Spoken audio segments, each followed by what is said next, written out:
প্রিয় ছাত্রছাত্রী, আমার ইউটিউব চ্যানেলে তোমাদের সকলকে স্বাগত। স্টুডেন্টস, অনেক দিন ধরে তোমাদেরকে ভিডিও আপলোড দিতে পারিনি। আমি আশা করছি এবার থেকে ইনশাল্লাহ প্রতিদিন রেগুলারলি তোমাদেরকে ভিডিও আপলোড দেওয়ার চেষ্টা করব। এবং আমার এই চ্যানেলটি তোমাদের চ্যানেলের ভিডিওগুলি তোমাদের যদি ভালো লাগে এবং তোমরা এর দ্বারা যদি উপকৃত হও, তাহলে বেশি বেশি করে লাইক এবং শেয়ার করো এবং তার সাথে সাবস্ক্রাইব করতে ভুলো না, যাতে আমি যখনই তোমাদেরকে ভিডিও আপলোড দেবো তখনই তোমরা তার নোটিফিকেশন পেতে পারো। সরল সুদ ঘষা অঙ্ক শুরু করার আগে বেশ কিছু ছোট ছোট বিষয় আমি তোমাদের বেসিক বিষয় আমি তোমাদের জানিয়ে দিই, যেখান থেকে মাধ্যমিকে প্রায় শর্ট কোশ্চেন আসছে। যেমন তোমরা জানো যে সুদ জিনিসটা কি। কোনো একটা সংস্থা বা কোনো একজন ব্যক্তি যে টাকা ধার দেয়, কিছুদিন পরে তার চেয়ে কিছু অতিরিক্ত টাকা সে ব্যক্তির কাছ থেকে, যাকে টাকা ধার দেওয়া হয়েছে তার কাছ থেকে নেয়, এটাকে বলা হয় সুদ। অতিরিক্ত পরিমাণ টাকাটাকে, ধরো 5,000 টাকা কেউ কাউকে ধার দিল, সেখান থেকে সে 1,000 টাকা বেশি পেলো, অর্থাৎ 6,000 টাকা পেলো, তাহলে 1,000 টাকাটা হচ্ছে এখানে সুদ। মানে আর সুদের ক্ষেত্রে 4টি বিষয় থাকে। একটা হচ্ছে আসল, যে টাকাটা ধার দেওয়া হয়, আর যে একটা নির্দিষ্ট রেটে বা নির্দিষ্ট হারে সুদ দেওয়া হয়, যে আমি 100 টাকার উপরে 1 বছরে X টাকা সুদ নেব, এটা হচ্ছে সুদের হার বা সুদের রেট অফ ইন্টারেস্ট। আর একটা নির্দিষ্ট সময় থাকে। এবং আরেকটা জিনিস বলে যে সংস্থা বা যে ব্যক্তি কাউকে টাকা ধার দেয়, সেই ব্যক্তিকে বলা হয় উত্তমর্ণ। ধরো ব্যাংক কাউকে টাকা ধার দিল, তাহলে ব্যাংক হচ্ছে এক্ষেত্রে উত্তমর্ণ। আমি কাউকে টাকা ধার দিলাম, আমি এখানে উত্তমর্ণ। এবং যে ব্যক্তি বা যে সংস্থা টাকা ধার নেয়, তিনি হচ্ছেন অধমর্ণ। এই উত্তমর্ণ এবং অধমর্ণ থেকেও ছোটো ছোটো প্রশ্ন মাধ্যমিকে আসছে। তো এই জিনিসগুলোকে মাথায় রাখবে। এবং সরল সুদ ঘষা অঙ্ক শুরু করার আগে সুদ ঘষা অঙ্কে আমরা বেশ কতগুলো সিম্বল ব্যবহার করব। সেই সিম্বলগুলো কি এবং কয়েকটা ফর্মুলা আছে এখানে, সেই কয়েকটা ফর্মুলা জানলে তোমরা ভালোভাবে সুদ ঘষা অঙ্কে সমাধান করতে পারবে। তো চলো দেখা যাক। দেখো, এখানে যে টাকাটা ধার দেওয়া হয় তাকে আমরা কি বলি? আসল বা মূলধন। আসল বা মূলধন।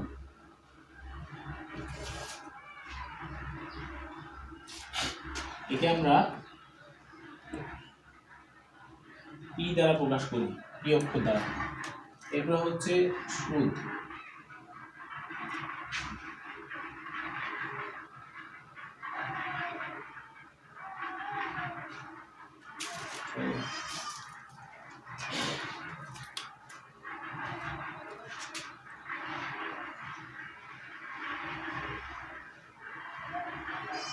সুদকে আমরা ইংরেজি আয় অক্ষর দ্বারা প্রকাশ করি।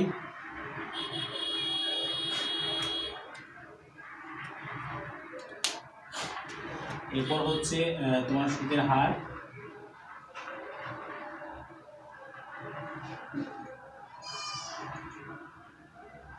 সুদের হারকে ইংরেজি আর অক্ষর দ্বারা প্রকাশ করা হয়। আর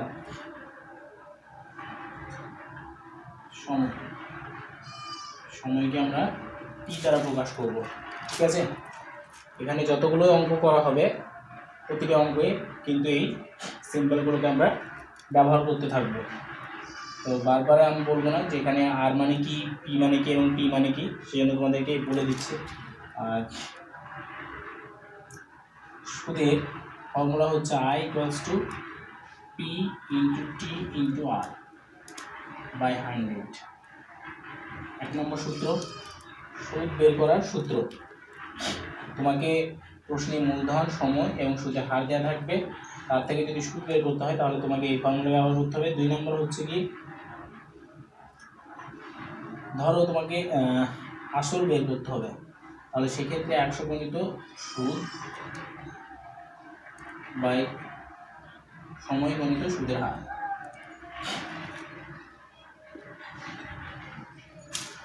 তারপর ধরো তোমাকে বের করতে হবে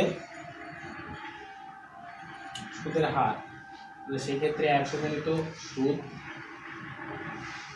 বাই সময় গণিত আসল।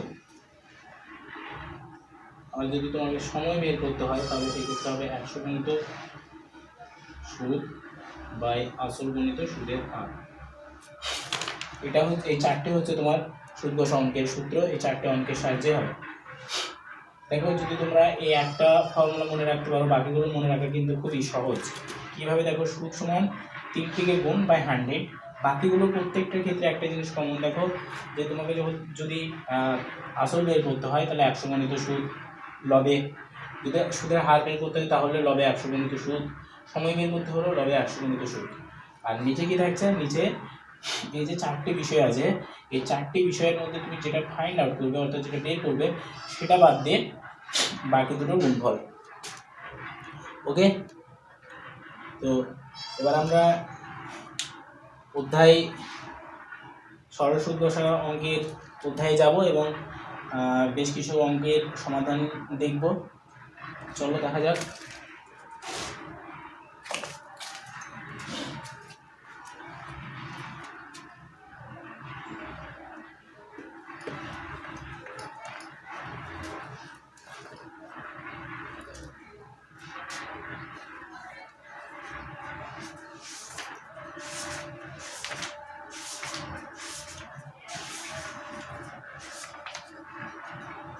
পৃষ্ঠা নাম্বার 46, বসে দেখি 2।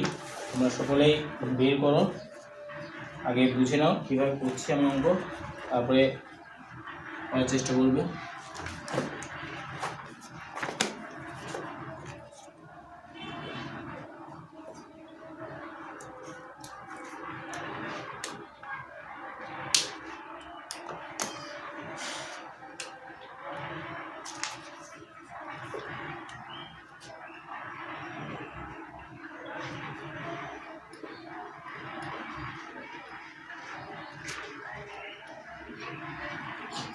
দেখো, একের অঙ্কে বলেছে 2 বন্ধু একসঙ্গে একটি ছোট ব্যবসা চালাবার জন্য। তোমরা সকলেই ক্লাস 10-এর অঙ্ক বই 46 পৃষ্ঠা বের করো, বসে দেখি 2-এর প্রশ্ন নাম্বার 1। দেখো বলেছে যে 2 বন্ধু একসঙ্গে একটি ছোট ব্যবসা চালাবার জন্য বার্ষিক 12% সরল সুদের হারে একটি ব্যাংক থেকে 15,000 টাকা ধার নেয়। 4 বছর পরে ওই টাকার জন্য তাদের কত টাকা সুদ দিতে হবে? তাহলে কি বের করতে হবে? সুদ বের করতে হবে। দেখো কী কী দেওয়া আছে, সুদের হার দেওয়া আছে, হার দেওয়া আছে কত? 12% সুদের হার। তারপরে আসল দেওয়া আছে, এখানে পি হচ্ছে কত? 15,000 টাকা।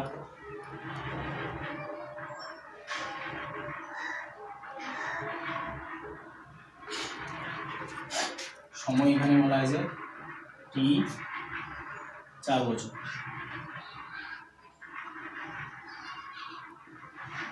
তাহলে সুদ বের করতে হবে আমাদেরকে প্রথমেই বলেছি, প্রথম ফর্মুলা সুদ সমান কি? PTR বাই 100, PTR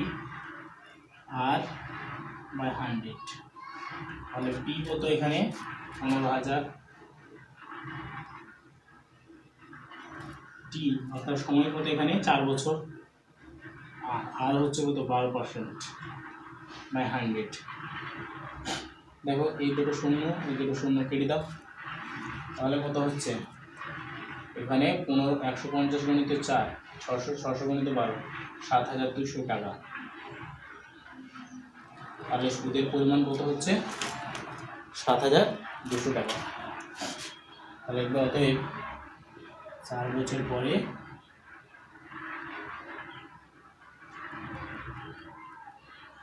7,200 টাকা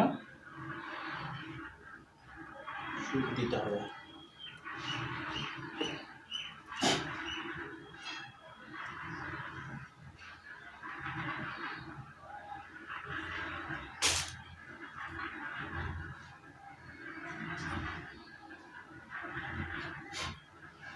নেক্সট দেখো 2 অঙ্কটা কিন্তু ইম্পর্টেন্ট অঙ্ক একটা। বলা হয়েছে যে 2005 সালের 1 জানুয়ারি থেকে 27 মে পর্যন্ত বার্ষিক 6% সরল সুদের হারে 2,000 টাকার সুদ কত হবে? এখানেও সেই সুদই বের করতে বলেছে। তো সুদের হার এখানে কি দেওয়া আছে দেখো, আর সমান দেওয়া আছে 6%, আর আসল দেওয়া আছে পি কত? 2000 টাকা। কিন্তু সময়ের জন্য সময়টা একটু জটিল ধরনের দিয়েছে, যদিও খুব একটা জটিল নয়। দেখো সময় কত, 1 জানুয়ারি থেকে 27 মে। তাহলে এখানে জানুয়ারি কত, জানুয়ারি 31 দিনে হয়, তাহলে জানুয়ারি 31, তারপরে ফেব্রুয়ারি হিসাব করতে হবে। ফেব্রুয়ারি কত, যেহেতু 2005 সাল, লিপ ইয়ার নয়, তাহলে ফেব্রুয়ারি 28 দিন হবে। তোমরা কোনো একটা সাল লিপ ইয়ার না লিপ ইয়ার নয় সেটা বুঝবার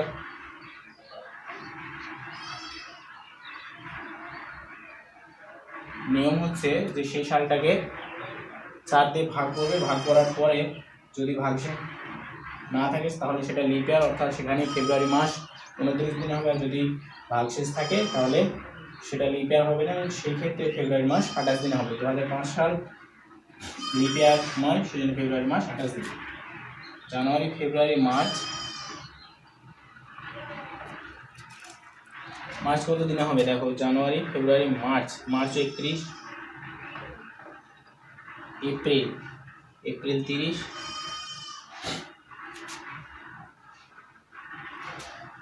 মে, এখানে মে 27 তারিখ পর্যন্ত ধরতে হবে, 27 মে পর্যন্ত।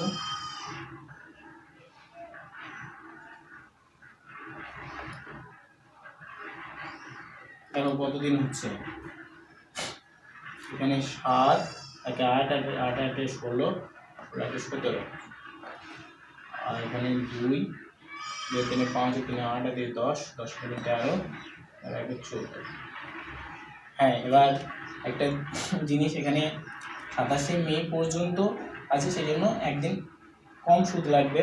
27 মেতে যদি সুদ দেওয়া হয় তাহলে সুদটা তো আর 27 তারিখ পর্যন্ত ধরা হবে না, 26 তারিখ পর্যন্ত ধরা হবে, সেই জন্য একদিন কম ধরতে হবে, 26। তাহলে এটা হয়ে যাবে 146 দিন। এবার এই 146 দিনকে তোমাকে বছরে নিয়ে যেতে হবে। 146কে যদি বছরে নিয়ে যাও তাহলে 365 দিন, 365তে ভাগ করতে হবে। 73 দুগুণে 146, 73, 5, 2 5 বছর।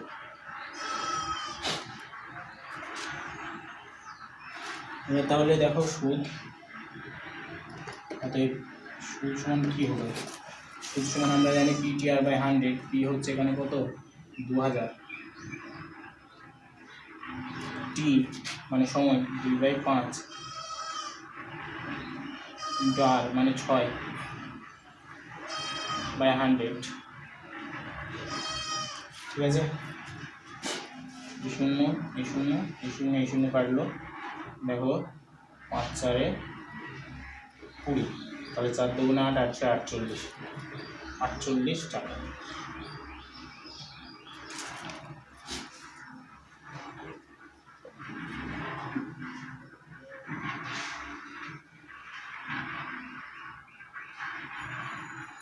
তাহলে কত টাকা সুদ দিতে হবে, সুদ হবে 48 টাকা।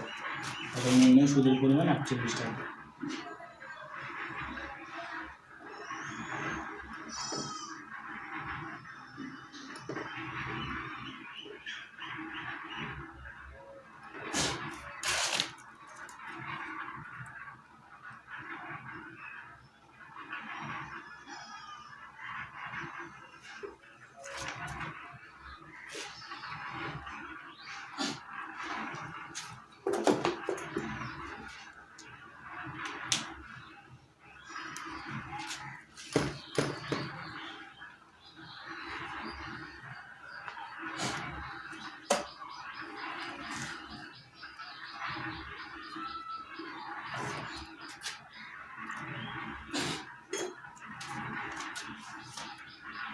দেখো বাকি যে অঙ্কগুলো, এই অঙ্কগুলো সহজ আছে, 3 থেকে 7 অবধি, 3 থেকে 6 অবধি। আমি তোমাদেরকে 7-এর অঙ্কটা দেখাবো কীভাবে সমাধান করতে হবে, আর আশা করি 3 থেকে 6 অবধি অঙ্কগুলো তোমরা পারবে। যদি প্রত্যেকে কখনো কোনো সমস্যা হয় তাহলে তোমরা আমাকে কমেন্ট বক্সে লিখে জানাতে পারো, আমি তোমাদেরকে করে দেওয়ার চেষ্টা করবো ইনশাআল্লাহ।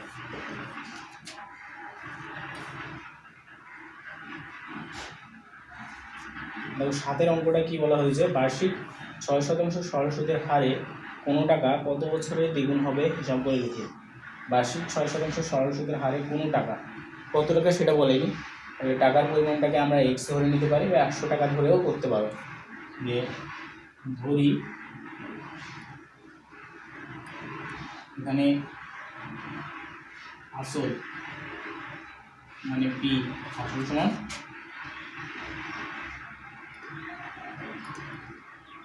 এক্স টাকা, এখানে এক্স ধরেই করছে, তোমরা যদি 100 ধরো তবুও কখন কোনো সমস্যা নেই।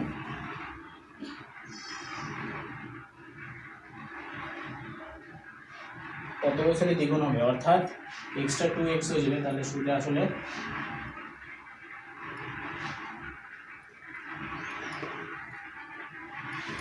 তাহলে সুদ কত, এখানে সুদ আয় সমান হচ্ছে 2x মাইনাস এক্স, তাই না? সুদে আসলে হচ্ছে 2x টাকা, আসলে হচ্ছে x টাকা, তাহলে সুদ 2x মাইনাস এক্স মানে x টাকা। আর সুদের হার এখানে বলেছে কত না 6%। তাহলে সময় বের করতে হবে, অতএব সময় সমান কি 100 গণিত সুদ বাই পি গণিত আর। তাহলে 100 গণিত সুদ, সুদ মানে কত, এখানে এক্স টাকা বাই পি, পি মানে হচ্ছে এখানে এক্স টাকা আর হচ্ছে 6%। এক্স এক্স কেটে গেল, 2 3 6 2 50, তাহলে এখানে 50/3 মানে 15 যদি ভাঙে তাহলে 3 × 48 আর 2 কত বছর। আর এখানে অতএব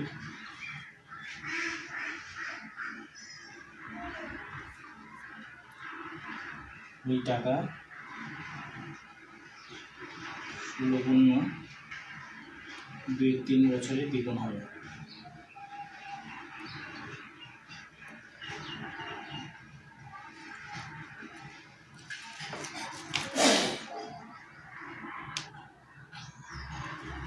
আমরা নেক্সট অঙ্ক দেখবো 8-এর দাগের অঙ্ক। দেখো 8-এর অঙ্কটাও খুব ইম্পর্টেন্ট অঙ্ক, এটাও মাধ্যমিকে এসেছিল।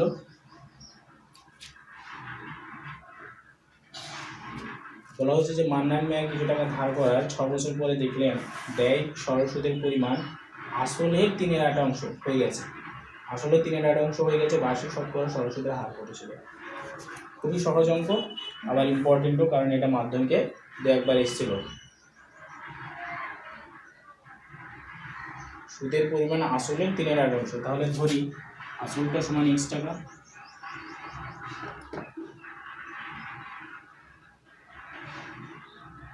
আসল পি সমান x টাকা,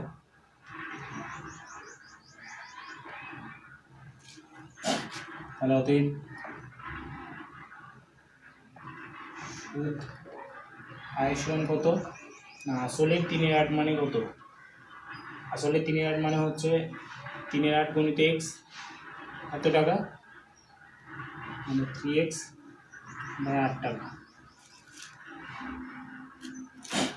এই টাকাটা, ঠিক আছে। আর সময় হচ্ছে কত, 6 বছর।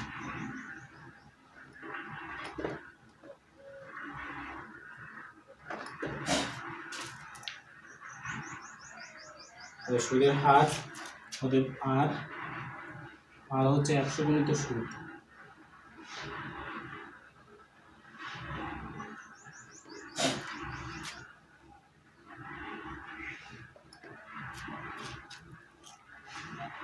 সময় গণিত আসল।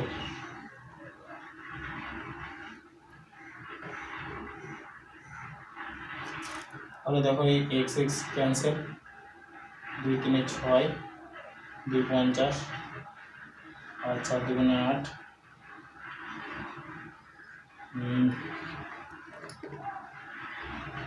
2 25,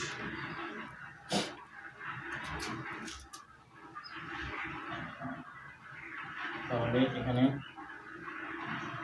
3 4 12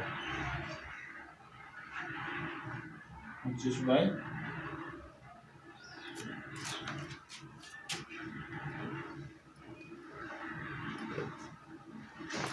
5%.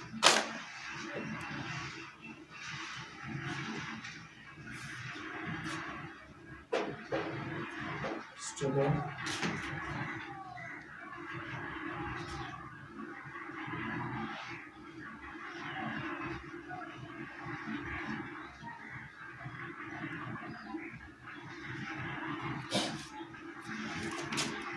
x cancel, sorry 18 cancel,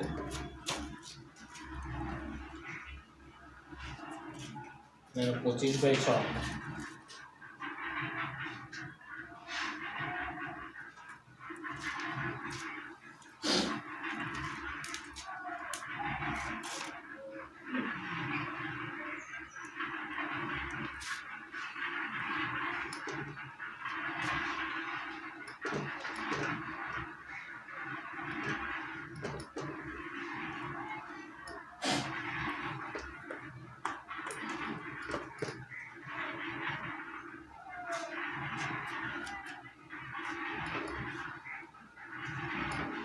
100 গুণিত সুদ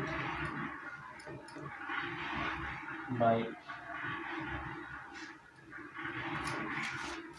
100 গুণিত সুদ x বাই 8, এখানে 500 মানে হচ্ছে x গুণিত 6।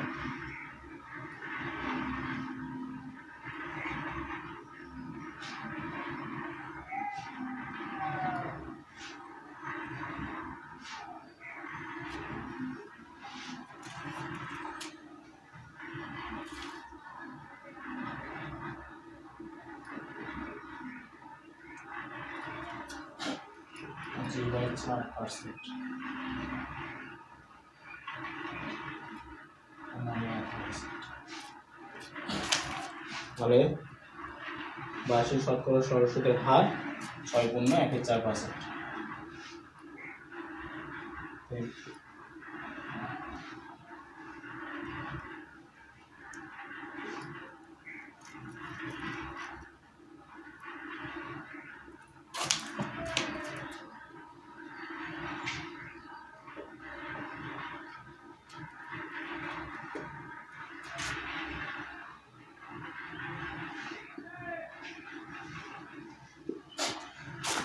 স্টুডেন্টস, আজকে এই পর্যন্তই।